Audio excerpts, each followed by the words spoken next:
Au tout début, j'étais jeune et con. Source de préservation, c'était de me marier. Parce qu'il y a une différence entre écouter ce qu'on nous dit et écouter ce qu'on veut nous dire.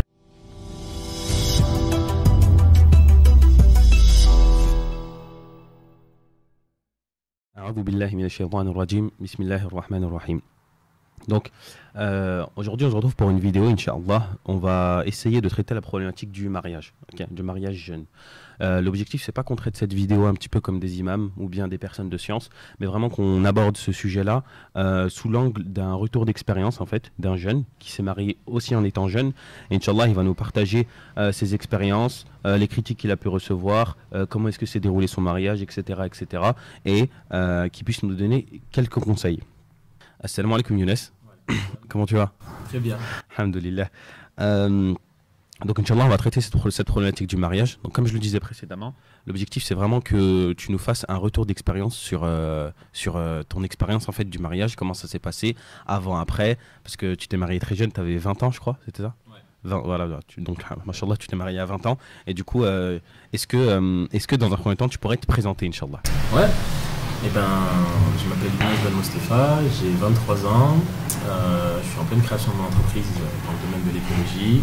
Et je suis jeune papa d'un petit garçon qui s'appelle Zayd depuis 1 mois et 20 jours. Allah barak, mashallah. Ok, alhamdulillah. Alors, donc on va commencer, Inch'Allah, on va rentrer dans le vif du sujet. Est-ce que tu pourrais nous donner ta définition du mariage et qu'est-ce que ça représentait pour toi avant de te marier? Je dirais que la définition du mariage, c'est passer du je à on. Et en fait, c'est complètement changer son état d'esprit et mettre des individus au sein d'un groupe et penser en groupe. Pour moi, c'est ça le mariage. C'est moi et ma femme qui, au final, devenons un groupe, un couple, et on doit tout faire pour faire en sorte que ça fonctionne de la meilleure manière possible. Et est-ce que ta vision, elle a changé de avant que tu te maries et après que tu sois marié sur ce que c'était le mariage pour toi? Non, pas spécialement. Je m'étais beaucoup renseigné sur le mariage. C'était un sujet qui m'intriguait et qui m'intéressait. Je savais un petit peu comment est-ce que le mariage était, sauf que ce qui a vraiment changé, c'est qu'il y a une différence entre le savoir et le vivre. Et des fois, dans le mariage, il y a certains enjeux, il y a certaines difficultés, et le fait de se comporter comme un homme et d'assumer ses responsabilités, c'est beaucoup plus compliqué que ça en a l'air. Mais sinon, en termes de connaissances, non, j'ai rien appris de différent. Et est-ce que tu pourrais nous dire pourquoi se marier? Pourquoi se marier?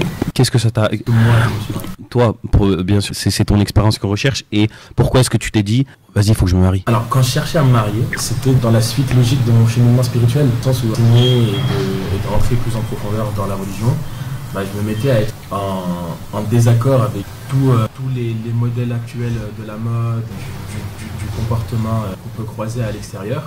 Quel genre de comportement? Par exemple, on va dire entre guillemets cette hypersexualité qu'on retrouve aujourd'hui, quel que soit l'endroit où on va ou quel que soit le support vidéo qu'on va regarder. On peut être en une seconde en train de regarder un post sur les réseaux sociaux qui parle de religion et sur la slide d'après on voit une jeune fille qui est adolescente et qui est en train de danser. Et donc on croise ça de partout dans la rue, sur les affiches publicitaires. Quand on allume de la télévision, qu'on veut regarder un programme en famille, la publicité c'est pareil. Je ressentais en fait au fond de moi-même que ma masculinité, que mon côté homme tendait vers ce côté-là, que pour moi une source de préservation c'était de me marier. Parce que à mon sens c'était un trop gros danger que de tendre du côté du haram lié aux femmes, et qu'il fallait que je me préserve. Donc c'était vraiment l'une de mes premières motivations pour me marier. Mais après derrière ça il y avait surtout cette envie profonde de se dire j'ai envie de découvrir quelque chose avec une femme, de construire quelque chose, de pouvoir voyager de manière différente, même si j'ai voyagé entre amis, etc. Donc il y avait vraiment aussi ce côté curiosité. Donc je mettrais d'un côté la préservation et de l'autre côté vraiment cette curiosité. Et à quel moment dans ta vie que tu t'es dit c'est bon, faut que je me marie là? Après le bac. C'était vraiment jeune pour le coup. Ouais. Ah ouais, instant. Je suis sorti du bac, je me suis dit ouais, là il faut que tu penses au mariage. J'avais pas pour projet de me marier, vraiment. Même si c'est ce qui aurait pu transparaître, j'avais pas réellement pour projet de me marier tout de suite, mais j'y pensais vraiment fortement. Et si une opportunité elle se présentait devant moi, je l'aurais fait. T'aurais pas refusé quoi? C'est ça. Et il y a eu un déclic, il y a un truc. Pourquoi après le bac, d'un coup, tu y as pensé? Parce que j'étais majeur. Tu peux pas te marier avant. Donc avant, même si tu y penses, bah, tu te dis comment je vais faire. T'as pas tellement certains outils qui peuvent te permettre d'accéder au mariage plus facilement. Donc premier qui est l'âge. Je suis sorti du bac et quelques mois après j'avais 18 ans. Et puis pour moi c'était la porte qui m'ouvrait le mariage, quoi.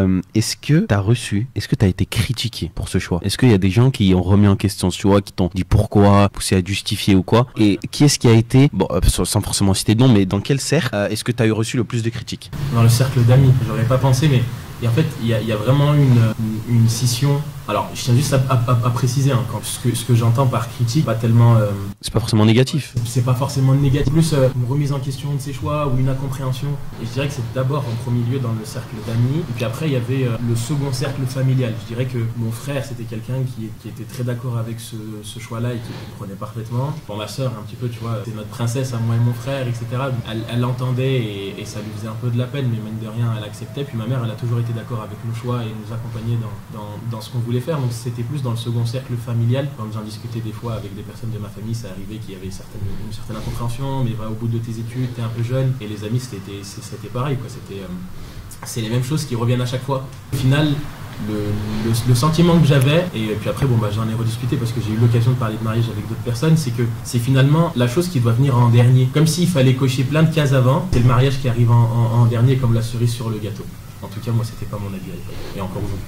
Comment est-ce que tu as réagi face à ces critiques? Quel comportement est-ce que tu as adopté et quels conseils tu pourrais donner aux autres jeunes qui, eux, aimeraient se marier jeunes et qui vont recevoir ces critiques que tu as pu recevoir? Au tout début, j'étais jeune et con. Excuse-moi de l'expression, mais c'est vraiment... Ouais. J'étais jeune et con parce que j'essayais de me justifier constamment et puis je rentrais dans l'adversité en mettant des arguments sur la table, etc. Alors que avec certaines personnes, des fois, on peut avoir une certaine discussion de manière constructive. Et des fois il y a des discours où on rentre simplement dans la polémique et mieux vaut délaisser une polémique plutôt que de rentrer dedans. Donc au début j'étais vraiment dans cette adversité là, dans cette polémique là, à essayer de débattre et de me justifier, et puis je comprenais pas. Mais je comprenais pas plein de choses, c'est-à-dire que je comprenais pas mon cercle d'amis fraternels, etc. Je comprenais pas aussi pourquoi est-ce que des fois, quand j'avais des échos de certaines personnes qui souhaitaient se marier, il y avait des sœurs qui refusaient. Alors qu'aujourd'hui, avec du recul et entre guillemets la vision que j'ai du mariage, je comprends mieux. C'est que derrière, à mon sens, il y a trois grands prismes. Le premier, vis-à-vis des sœurs, c'est que je pense qu'elles ont beaucoup plus conscience des enjeux que ça engendre que les hommes et qu'elles savent ce qu'il y a derrière, donc elles préfèrent prioriser d'autres choses. Allahu a'lam, je dis pas si c'est bien ou si c'est pas bien, mais c'est plus le constat que j'ai fait. Il y a le cercle des parents, qui sont nos parents et qui ont une très très forte influence sur les gens et qui vont des fois être contre ce choix-là, et les enfants ne vont pas aller dans ce sens-là. Et le dernier, il y a tout ce volet, je dirais, du poids des traditions et de la société qui dit que pour que tu te maries, il faut que tu aies, j'aime bien le dire pour rire, hein, mais il faut que tu aies 3 maisons dans 3 pays, que tu aies 6 voitures dans ton garage, que tu aies 150 000 € dans ton compte en banque et que tu as ouvert soit 3 sociétés ou bien tes 4 supérieurs ou tes chirurgiens. Tu vois. Donc au final, tu te retrouves à te marier quand tu as 50 ans. Et mais c'est vraiment ces 3 volets-là aujourd'hui qui, à mon sens, rendent difficile le mariage et les gens ne comprennent pas le choix de se marier jeune. Tu leur dis quoi aux jeunes?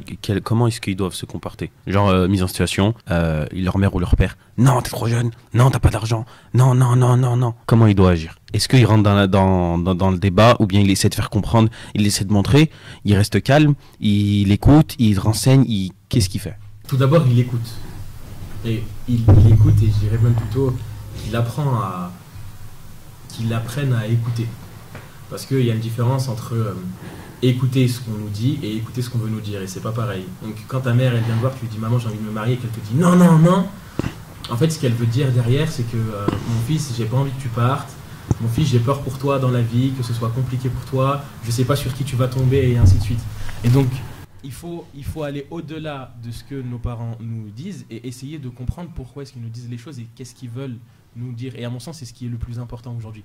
C'est-à-dire que lorsqu'on va avoir quelqu'un, ça peut être parent ou autre, mais comprendre ses peurs et ses craintes, parce que lorsque quelqu'un vient, encore plus quand les liens d'amour sont extrêmement forts, tels que des parents avec leurs enfants, ce qui revient instinctivement, c'est la peur. Et donc, le fait d'arriver devant ses parents et de dire « j'ai envie de me marier », ça renvoie à déjà tout ce qu'ils ont vécu dans le mariage, toutes les difficultés qu'ils ont pu traverser. Et on sait que nous, on est dans une génération nos parents, ils nous ont énormément facilité, ils ont essayé de nous donner tout ce qu'ils avaient, sauf que pour eux, pour la plupart d'entre eux, soit ils sont issus de l'immigration, soit ils ont commencé et le climat actuel économique, il n'était pas facile. Et franchement, j'ai une anecdote, elle est super parlante. Genre, j'ai mon père et ma mère, lorsqu'ils se sont mariés, ils n'avaient même pas d'argent pour s'acheter une table.